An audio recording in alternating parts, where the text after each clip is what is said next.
في قلب تونس وعلى ضفاف البحر الأبيض المتوسط تقع مدينة حمام الأنف الشهيرة.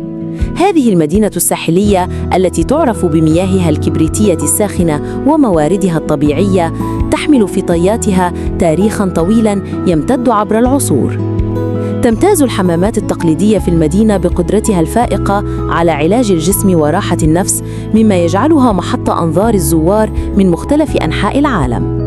يرتبط اسم حمام الأنف بالراحة والانتعاش، حيث تعتبر هذه المياه الطبيعية مرجعاً قديماً للعلاج بالحرارة، وتعود شهرتها إلى العصور الإسلامية، حيث كانت مكاناً للراحة والشفاء.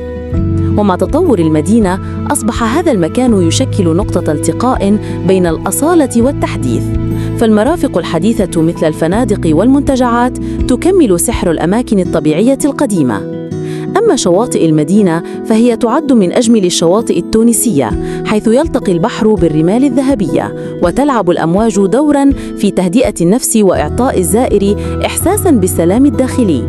كما أن الحياة اليومية في حمام الأنف تتميز بالبساطة، حيث يولي السكان المحليون أهمية كبيرة للأوقات العائلية والمشاركة في الأنشطة الاجتماعية التقليدية. تعتبر المدينة بفضل مزيجها الفريد من الطبيعة والتاريخ والهدوء وجهة مفضلة لكل من يبحث عن التجديد الروحي والجسدي في بيئة هادئة بعيداً عن ضغوط الحياة العصرية.